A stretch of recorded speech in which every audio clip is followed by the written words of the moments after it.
Praise the Lord. கர்த்தருக்கு ஸ்தோத்திரம். தேவனுடைய பிள்ளைகளை இந்த நாளில் கூட தேவனுடைய வார்த்தை வெளிப்படும் இடத்துல தேவனுடைய வார்த்தையிலிருந்து நம்ம அநேக காரியங்களை கற்றுக்கொள்ள வேண்டும். இன்றைக்கும் கர்த்தர் நம்மளை குறித்து ஒரு பெரிய திட்டம் ஒன்று வைத்திருக்கிறார். அந்த திட்டத்தை நிறைவேற்றக்கூடிய ஒரு மக்களாய் மாற வேண்டும். அந்த திட்டம் நம்முடைய வாழ்க்கையில் நிறைவேற வேண்டும் என்று சொன்னால் அந்த திட்டத்திற்கு நாம் ஒவ்வொரு நாளும் நம்ம அர்ப்பணித்து என்னை குறித்து ஆண்டவர் என்ன பேச விரும்புகிறார், என்னை குறித்து என்ன சொல்ல போகிறார், என்னை குறித்து ஆண்டவர் என்ன செய்ய போகிறார் என்பதை நம்ம அறிந்து கொள்ள வேண்டும். இன்றைக்கி அநேகருடைய வாழ்க்கையில் என்னென்னா இன்றைக்கி அவங்க இஷ்டமான போக்கில் ஏதோ வாழ்ந்துட்டு போகணும்னு நினைக்கிறீங்க. அப்படி வாழக்கூடாதுங்க. நீங்கள் எப்போ பாரு ஒரு குடும்பத்தில் பாருங்கள், என் குடும்பத்தில் என் கணவனுக்கு இப்படி பிரச்சனை, என் மனைவிக்கு பிரச்சனை, என் பிள்ளைக்கு இப்படி பிரச்சனை, வீடு கட்ட போடணும், இப்படியே பேசுனா தேவ திட்டத்தை நீ எப்போ தான் நிறைவேற்ற போகிறேன்? ஆண்டவனுக்கு 3 வேளை சாப்பாடு கொடுக்குறாருல்லவா, நல்ல ஒரு இருக்க இடம் கொடுத்துறாருல, நல்ல கணவன் கொடுத்துருக்காரு, பிள்ளைகளை கொடுத்துருக்கிறாரு, உனக்கு வேண்டிய ஆஸ்தி அந்தஸ்தையும் தேவன் கொடுத்துருக்கிறாரு. ஆனால் இருந்தாலும் இன்னும் அப்போ தேவனுக்காக நம்ம கொஞ்சம் வேலை செய்ய இல்லையா? நீங்கள் வேலை ஸ்தலங்கள்லாம் போங்க, முதலாவது வேலை செஞ்சால் தான் கூலியை கொடுப்பாங்க. இங்கே ஆண்டுகிட்ட வேலையே செய்யாமல் கூலி வாங்கி உட்காந்துக்கிறோம். அப்போ தேவனுடைய வேலை என்ன, எதற்காக என்னை தெரிந்து கொண்டார், எதற்காக என்னை முன்குறித்தார், எதற்காக என்னை அழைத்திருக்கார் என்பதை நீங்கள் அறிந்து கொள்ள வேண்டும். அப்படி நீங்கள் அறிந்து கொள்வீர்கள் என்று சொன்னால் நீங்கள் அவருக்கு பிரியமான ஒரு வேலையை செய்ய முடியும், அவருக்கு உகந்த ஒரு வேலையை செய்ய முடியும். அவருக்கு உகந்தவைகளை நீங்கள் செய்வதற்கு ஒரு நாளும் கற்றுக்கொள்ள வேண்டும். வேதத்தில் பார்க்கும்போது ஒரு மனிதனை நம்ம பார்க்கலாம். நியாயாதிபதி புஸ்தகத்தில் அங்கே 13ஆம் அதிகாரம் முதல் வசனம். இஸ்ரவேல் புத்திரர் மறுபடியும் கர்த்தரின் பார்வைக்கு பொல்லாப்பானதை செய்தபடியினால் கர்த்தர் அவர்களை 40 வருஷம் அளவும் பெலிஸ்தர் கையிலே ஒப்பு கொடுத்தார். கவனிங்க, இஸ்ரவேல் புத்திரர்கள் கர்த்தருடைய பார்வைக்கு பொல்லாப்பானதை செய்தார்களாம். கர்த்தருடைய பார்வைக்கு நலமானதை செய்ய வேண்டியவர்கள் கர்த்தருடைய பார்வைக்கு பொல்லாப்பானதை செய்கிறார்கள். இன்றைக்கு தேவ ஜனமே, நீ எப்பொழுதும் உன் குடும்பத்திற்காக, உன்னுடைய காரியங்களுக்காக, உன்னுடைய சொந்த பந்தங்களுக்காக உனக்காகவே வாழ்ந்து கொண்டிருப்பேன்னு சொன்னால் கர்த்தருடைய பார்வைக்கு பொல்லாப்பானதை செய்கிற மனிதனாய் மாறிவிடாதே. மாறும்போது உன் சரீரம் பலவீனப்பட்டதாய் மாறிவிடும். அந்த சரீரம் பலவீனப்படும் போது தேவனிடத்தில் போய் நிற்ப, அப்பா எனக்கு ஒரு சுகம் கொடுங்கப்பான்னு சொல்லிட்டு சுகம் கிடைக்காது. எனக்காக நீ என்ன வேலை செய்திருக்காய், எனக்காக என்ன ஓடி இருக்கிறாய்? எப்பொழுதும் பாருங்க, உன் கணவனை திருப்தி செய்ய வேண்டியதும், உன் பிள்ளைகளை திருப்தி செய்ய வேண்டியதும், உன் சொந்த பந்தங்களை திருப்தி செய்யதும் வேலை வேண்டியா என்ன பண்ணுறோம்? ஒரு சில பெண்கள் எடுத்துக்கொள்கிறான். ஒரு சில ஆண்கள் தன் மனைவியை திருப்திப்படுத்துவதும், தன் பிள்ளைகளுக்கு வேண்டியதை செய்வதும், அவர்கள் நல்லா இருக்கணும், அவங்கள படிக்க வைக்கணும், அப்படி பண்ணணும் இப்படி பண்ணணும், இதுக்காகவே ஓடிட்டு இருக்கீங்க. உனக்கு ஒரு தெய்வம் இருக்கிறாரே, அவர் உன்னை தேடி வந்தாரே, உன்னை ரட்சித்தாரே, இன்றைக்கும் உன்னை நல்லவனாய் மாற்றி வைத்திருக்கிறாரே, அவருடைய வேலை நான் செய்ய வேண்டாமா? அவருக்குரிய வேலை செய்ய வேண்டாமா? யோசிங்க, சிந்திங்க. இன்றைக்கி இப்போ அப்படிப்பட்ட வேலையை நான் என்ன செஞ்சால் நல்லாயிருக்கும் என்பதை நீங்கள் என்ன பண்ணுங்கள், யோசித்து தேவனிடத்தில் கேளுங்க. நான் என்ன செய்யணுன்றே எனக்கு சொல்லுங்கள், உங்கள் வேலையை நான் செய்கிறேன் அப்படின்னு நீங்கள் செய்ய முன்வாங்க. கர்த்தர் உங்களை ஆஸ்வதிப்பார். ஒரு கம்பெனியில் போய் கம்பெனிக்காரனுடைய வேலையை நீங்கள் செய்யாத பட்சத்தில் அவன் பார்ப்பான், வந்து எப்பொழுதும் இப்படியே பண்ணிட்டு போனால் உனக்கு நான் எப்படி சம்பளம் கொடுக்க முடியும்னு கேட்பான்.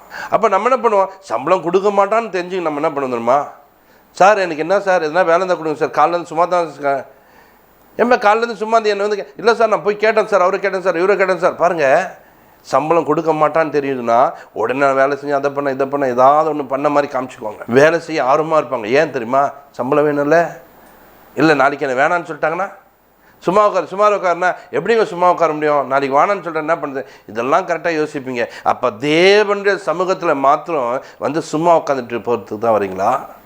தேவனுடைய காரியங்களுக்கு பிரியமாக நீங்கள் வாழ தேவையா? தேவனுக்கு உகந்தவர்களை தேட தேவையா? இங்கே கர்த்தருடைய பார்வைக்கு பொல்லாப்பானதை செய்தார்கள். பொல்லாப்பு செஞ்சதுனால 40 வருஷம் பெலிஸ்தருடைய கைக்கு ஒப்பு கொடுக்கப்பட்டாங்க. இப்போ 40 வருஷம் இவங்க வாழ்க்கை அடிமைத்தன வாழ்க்கைக்குள்ளே போக போகுது. 40 வருஷம் நீங்கள் யாருக்கெல்லாம் ஒப்பு கொடுக்கப்படுறியோ அவங்க சொல்வதை மாதிரி தான் நீ கேட்கணும். இப்போ பெலிஸ்தியன் என்ன சொல்கிறானோ அதை தான் கேட்டு இவங்க இஸ்ரவேல் புத்திரர் நடக்கும். பெலிஸ்தியன் பாருங்கள், இவங்க விதைப்பாங்க, அவன் வந்து அத்தனை போயிடும், அவன் வந்து எல்லாத்தையும் மேற்கொண்டுருவான், அவன் வந்து எல்லாத்தையும் சொந்திருப்பான். பாருங்கள், நான் வளர்த்தேன் எல்லாத்தையும் அவன் எடுத்துன்னு போயிட்டாங்க, எனக்கு உண்டாயிருந்தாலும் அவன் எடுத்துன்னு போயிட்டாங்க. காரணம் என்ன? நீ ஒப்பு கொடுக்கப்பட்டதுனால உன்னை அவன் அடிமையாக்கி அவன் எடுத்து ராஜாவை ஆளுகை செய்வான். அப்போ இப்படி அவர்கள் மாறிவிட்டார்கள், இப்படி இருக்கிறார்கள் என்பதை அறிந்து இந்த பெலிஸ்தனுடைய ஆளுகையை ஒன்றுமில்லாமல் மாற்ற வேண்டும். பெலிஸ்தனுடைய கைக்கு தப்புவிக்க ஒருவர் அங்கே தேவை. அந்த ஒருவர் யார் என்று சொன்னால் சிம்சோனை கர்த்தர் தெரிந்து கொள்கிறார். அவருடைய தகப்பன் கட்சியில் அந்த மனோவாயை பார்த்து மனோவா கிட்ட அவருடைய மனைவி கிட்ட பேசுகிறாரு, நீ ஒரு கர்ப்பவதி ஆவ, உனக்கு ஒரு பிள்ளை பிறப்பான், அந்த பிள்ளை என்ன பண்ணும், திராட்சை ரசத்தை தீட்டான காரியங்களை நீ செய்யாமல் உன் பிள்ளை எப்படி தான் வளர்க்கணும்னு சொல்லிட்டு ஒரு பெரிய திட்டத்தோடு பிறக்கப்பட்ட ஒரு மனிதன் தான். எதற்காக தெரியுமா? அந்த மனிதன் இந்த பெலிஸ்துடைய கைக்கு இஸ்ரவேல் ஜனங்களை நீங்களாக்கி விடுவிக்கக்கூடியவன். அவனுடைய திட்டம், அவனுடைய நோக்கம் அதுதான். அவன் செய்ய வேண்டிய வேலை அதுதான். அவன் அதை செய்வதற்காகத்தான் கர்த்தர் அழைத்தார். அப்படியாப்பட்ட ஒரு நோக்கம் உள்ள ஒரு மனுஷன்தான் இந்த சிம்சோன். இந்த சிம்சோன் தனக்குரிய வேலைகளை செய்யக்கூடிய ஒரு மனிதனாய் காணப்பட்டான், செய்து கொண்டிருந்தான், செய்தான். ஒரு நாள் அவனிங்க பெலிஸ்தர்கள் மேற்கொள்ளும் போது இந்த மனிதன் பாருங்க, ஒரு கழுதையினுடைய பச்சை தாடை எலும்பெடுத்து 1000 பேரை கொண்டு போட்டான். பெலிஸ்தெல்லாம் பயந்து ஓடுறான், இஸ்ரவேலை தொட முடியாதபடிக்கு ஓடுறான். ஏன்னா இந்த மனுஷன் அப்படி அடிச்சு போட்டுறான். அங்கே ஒருத்தர் இருக்கிறான், அவன் இருக்கும் போது யாரையும் பிடிக்க முடியல, யாரையும் மேற்கொள்ள முடியல, யாரையும் துன்பப்படுத்த முடியல, யாரையும் என்ன பண்ண முடியல. ஏன்னா அவர்களை என்ன பண்ணுறான், நம்முடைய கைக்கு தப்பு வைக்கக்கூடிய ஒரு சிம்சோன் ஒருத்தன் இருக்கிறான். அப்போ பாருங்க, அவனுடைய வேலையை கர்த்தர் அவனுக்கென்று கொடுக்கப்பட்ட ஒரு வேலையை சரியாக செய்தான். சரியாய் செய்யக்கூடிய மனுஷன், அவ்வளோ பலசாலி. அந்த மனிதனை பாருங்க, ஒரு நாள் கட்டி போடுறாங்க, அந்த கட்டுகளை தானா அறுக்கிறான். அந்த மனிதன் பாருங்க, ஒரு நாள் கதவை அலங்கத்துடைய கதவை பெயர்த்து கொண்டு போகிறான். அவனுக்கு முன்னாடி நீ எதை பூட்டி வச்சாலும் உடச்சுன்னு போயின்னு இருப்பான். அப்படியாப்பட்ட ஒரு பலசாலியை கர்த்தர் வைத்தார். நாம் வாழுகிற இந்த நாட்களில் கர்த்தர் நம்மளுக்குரிய ஒரு பெரிய திட்டத்துக்காகத்தான் அழைத்தார். இயேசு கிறிஸ்து பாருங்க, பிறப்பினுடைய பிறப்பே அவரும் பெரிய ஒரு திட்டத்துக்காகத்தான் அழைக்கப்பட்டார். மரியாதை எடுத்து போய் சொல்றாங்க, கவனிச்சிங்களா, நீ ஒரு கன்னிகை கர்ப்பவதி ஆக போறான்.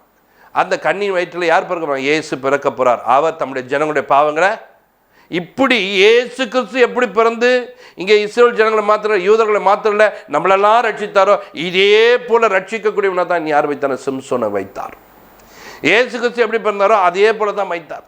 அப்படி இருக்கக்கூடிய ஒரு மனுஷன் இயேசு இந்த பூமியிலே பரிசுத்தமாய் வாழ்ந்து, பக்தியாய் வாழ்ந்து, அவருடைய திட்டத்தை சரியாய் செய்து முடிச்சுட்டு இந்த சிம்சோன் அப்படி செய்யக்கூடிய ஒரு மனிதனை தான் உருவாக்கினார்.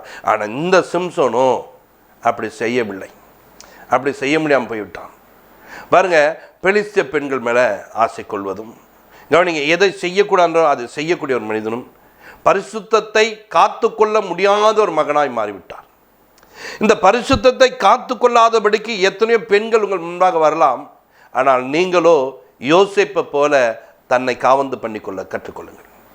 யோசேப்பை போல அந்த பரிசுத்தம் ரொம்ப முக்கியம்.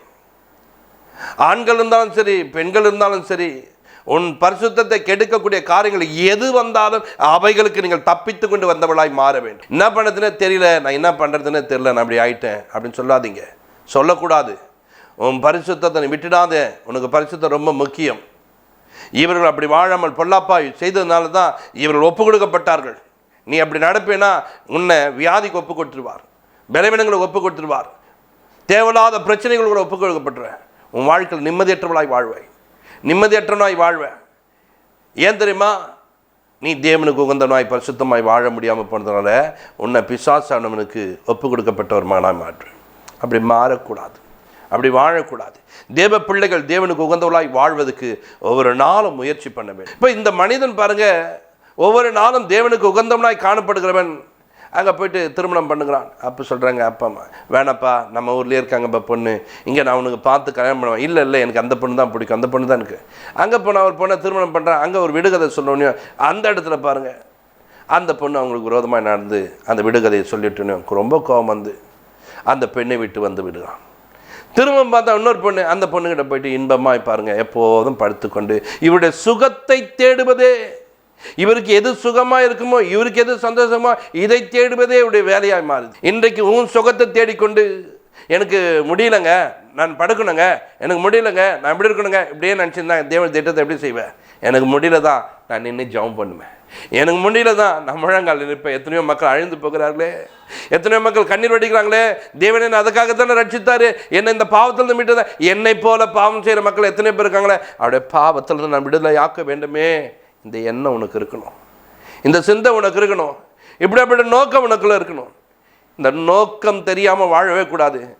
ஒரு இலக்கு வேண்டும், எதற்காக கர்த்தர் அழைத்தார், நான் என்ன செய்ய வேண்டும், என்னை குறித்து தேவன் என்ன செய்ய சித்தமாக இருக்கிறான். இன்னைக்கு கர்த்தர் உன்னை இவ்வளோ பெரிய பாவத்திலிருந்து ரட்சித்து மீட்டெடுத்து உனக்கு உதவி செய்து 3 வேளை ஆகாரத்தை கர்த்தர் கொடுத்து, நல்ல உறவிடம் கொடுத்து, நல்ல கணவனை கொடுத்து, நல்ல மனைவி கொடுத்து, நல்ல பிள்ளைகளை கொடுத்து உன்னை வைத்திருக்கிறார் என்று சொன்னால், இன்றைக்கி தேசத்தில் நீ இருக்கக்கூடிய பகுதியை உன்னை உயர்வாய் பார்க்க முடியும் வைத்தாரே, நீ அவருடைய திட்டத்தை என்ன செய்து கொண்டிருக்கிறாய்?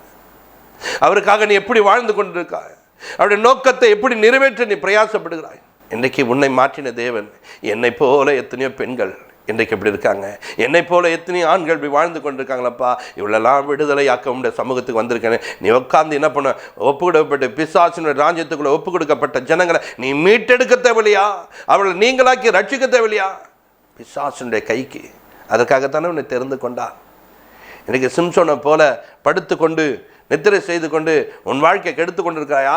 இன்னைக்கு எழுந்துக்கப்பா. இந்த மனிதனுக்கு ஒரு நாள் வந்தது, அந்த மக பாருங்க இவனை பிடிக்க அந்த பிளேசர் வந்து கேட்கும்போது கயிறு எடுத்து கட்டினால், கயிறு எடுத்து கட்டினாங்க, கட்டி வைத்தாங்க. அந்த கயிறு அறுத்துன்னு போச்சு. அப்போனா சரி வரணும்ல, இவன் நம்ம கூட நல்லா பேசிட்டு நம்மளை என்ன பண்ணுற எதிரிங்கையில் மாட்டி விடுறாங்க, நம்மளை இப்படி தேவையில்லாமல் பிரச்சனைக்குள்ளே மாட்டுறாங்கன்னு இந்த மாதிரி என்ன பண்ணோம், இப்படி பண்ணுறாங்கன்னு சொல்லிட்டு இப்படி அவங்கள விட்டு விளைக்கணும் இல்லை. திரும்ப திரும்ப அவன் பாருங்கள் ரொம்ப அழகாக பேசி, ரொம்ப அன்பாக பேசுன பேசி, நீ என்கிட்ட சொல்லியா, உன் இது என் கூட இல்லையே, நான் மட்டும் உன் கூட இப்படி பழகுனேன், நீ மட்டும் இப்படி பழக மாட்டேன்னு சொல்லிட்டு நைஸாக பேசி ஒரு நாள் அந்த முடிக்குள்ளே இருக்க பலனை அறிந்து கொண்டான். சவரகம் கத்தி படவே கூடாது, அது படுமானால் அவனுடைய பலன் அவனை விட்டு போய்விடும் என்பதை அறிந்து கொண்டு அவளை கூப்பிட்டு தலைமுடியெல்லாம் சிரைத்து விட்டார்கள், கட்டி விட்டார்கள். கட்டப்பட்ட ஒரு மகனாய் மாறிவிட்டார். இப்பொழுது அந்த மகனுடைய வாழ்க்கையில் என்ன தெரியுமா, பலன் போயிடுச்சு. பலன் இல்லை. எந்த இடத்துல பலத்தோடு வாழ்ந்தாரோ அதே இடத்துல பலவீனமாக இப்பொழுது மாற்றி விட்டார். அவளை பிடித்தார்கள், சங்கிலி பூட்டினார்கள். சங்கிலி பூட்டப்பட்டு அந்த மனிதன் இப்போது காசாவுக்கு கொண்டு போகிறார். கொண்டு போய் அங்கே குருடனாய் கண்கள் பிடுங்கப்பட்டு மாவு அரைத்து கொண்டிருக்கிறார். எந்த மனிதன் தேசத்தில் இருக்க எல்லா ஜனங்களையும் மீட்டெடுக்க வேண்டும் என்று தேவன் ஒரு பெரிய திட்டத்திற்காக அழைத்தாரோ அவர் அவருடைய வேலையை சரியாக செய்யவில்லை. அவருக்கு உகந்த வேலையை அவர் சரியாக செய்யலை. கவனிங்க, இந்த வேதத்தில் ஏன் எழுதப்படுது தெரியுமா, நாம் ஒரு வேலை இப்படி நம்ம வேலையை சரியாக செய்ய தெரியலனா, செய்யாமல் போனோம்னா நாம தான் கஷ்டப்படுவோம். அவருடைய வேலையை முடிப்பதுக்கு இன்னொருவரை கர்த்தர் தெரிந்து கொள்வார். இன்னொருவர் அங்கே வந்துடுவாங்க. இன்னொருத்தர் நல்லா கவனிங்க, உங்கள் இடத்துல வேறு யாரும் வரக்கூடாது. நீங்கள் உங்கள் வேலையை செய்து முடித்தா பரலோகத்தில் ஒரு மேன்மை உண்டாகும், கனம் உண்டாகும், உயர்வு உண்டாகும். இன்னைக்கு அப்படி பலவீனமாய் மாறி நான் கூட என் வேலையை செய்ய முடியாமல் நான் பலவீனமாய் மாறிவிட்டேன் என்று இன்றைக்கு இருக்கிறியா? உன்னை திரும்பவும் பலப்படுத்த தேவன் வல்லவராக இருக்கிறார். திரும்பவும் உனக்கு உதவி செய்ய வல்லவராக இருக்கிறார். திரும்பவும் தேவையை சந்திக்க வல்லவராக இருக்கிறார். திரும்ப முன்னோடு கொண்டு ஒரு பெரிய காரியங்களை செய்வார். அல்லேலூயா. ஆண்டோட பிள்ளைகள் அதை எண்ணி பார்க்க வேண்டும். தேவனுக்கு உதவி செய்கிற தேவன் என்பதை கவனிங்க. அவங்க கொண்டு போனாங்க. கொண்டு போயிட்டு என்ன பண்ணாங்க, அந்த மனிதனை வைத்திருந்தார்கள். வைத்திருக்கிற நேரங்கள் என்ன நடந்ததுன்னு சொன்னால், அவர் கண்கள் பிடுங்கப்பட்டவராய் காணப்பட்டார். அவருக்கு பாருங்க விலங்கு பூட்டப்பட்டிருக்குது. ஆனால் திரும்பவும் அந்த மொட்டடிக்கப்பட்ட இடத்துல, தலை சிரைக்கப்பட்ட இடத்துல திரும்பவும் முடிய முளைக்க பண்ணுகிறார். 22 அவன் தலைமையை சிரைக்கப்பட்ட பின்பு திரும்பவும் முளைக்க தொடங்கிற்று. திரும்பவும் முளைக்க தொடர்ந்து திரும்பவும் அவனுக்குள்ள பலனை கர்த்தர் உண்டு பண்ண வல்லவரா இருக்கிறார். அவன் முளைக்க தெரிஞ்சவன் பெருசா வந்தா தான் இவருக்கு பலன் வரச்சா, லைட்டா முளைச்சாலே திரும்ப அவருக்குள்ள பலன் வந்துடும் என்பதை அறியாமல் போய்விட்டார்கள். இன்றைக்கு உனக்குள்ள முன்ன போல ஓடினா தான் எனக்கு அந்த பலன் கிடைக்கும் நினைக்காத. லைட்டா நடக்க ஆரம்பிச்சால கர்த்தர் உன்னை கொண்டு ஒரு பெரிய காரியங்கள் செய்ய போறார். உன்னை கொண்டு கர்த்தர் பெரிய காரியங்கள் செய்வதற்கு கர்த்தர் அழைத்திருக்கார். அவருடைய திட்டத்தை நிறைவேற்ற நீ வா. இன்னைக்கு கர்த்தர் உன்னை கொண்டு தான் பெரிய காரியங்கள் செய்ய போகிறார். கர்த்தருடைய பிள்ளையே, அவர் வந்தாரு, அங்க நின்றாரு. 3000 பேர் அங்க கூடின இடத்துல அந்த அலங்க மிடியத்தக்கதாய் அதை கொன்றார். அவர்கள் நிர்மூலமாக்கப்பட்டார்கள். அங்கிருந்த முக்கியஸ்தர்களாய் கூடியிருந்த எல்லாரும் அங்கே விழுந்தார்கள். எந்த மனிதனுக்கு கர்த்தர் ஒரு திட்டம் வைத்தாரோ அதே மனிதன் அந்த திட்டத்தை செய்து முடித்தான். கர்த்தருடைய பிள்ளையிலே, நீ அந்த திட்டத்தை செய்து 20 வருட காலம் அங்கே இருக்கிற ஜனங்கள் நியாயம் தீர்க்கப்பட்டார்களாம். இந்த மனிதன் செய்த ஒரு காரியம், அவர் இலக்கை செய்து முடித்தார். இன்றைக்கு உன்னுடைய இலக்கை செய்து முடிக்க இன்றைக்கு உன்னை ஒப்பு கொடு, கர்த்தர் உன்னை ஆசீர்வதிப்பார். பரலோக பிதாவே, இந்த நிகழ்ச்சியை பார்த்து கொண்டிருக்க பிள்ளைகள் யாரெல்லாம் ஆண்டவரே என்னையும் ஒப்பு கொடுக்கிறேன், என்னை குறித்து பெரிய நோக்கம் இருக்குது, திட்டம் இருக்குது, அவைகளை நான் செய்து முடிக்க வேண்டும் என்று யாரெல்லாம் நமக்கு முன்பாக நிற்கிறார்களோ, முழங்கால் படிக்கிறார்களோ, வாயை தந்திருக்காங்களோ, அவருடைய வாழ்க்கையில் கர்த்தர் ஒரு அற்புதத்தை செய்வீராக. ஒரு மாற்றத்தை கொடு, உதவி செய்யும். உங்கள் உதவினாலே குடும்பங்கள் ஆஸ்வதிக்கப்பட்டு இயேசு கிறிஸ்துவின் ஜெபத்திற்கு நல்ல பிதாவே, ஆமென். God bless you.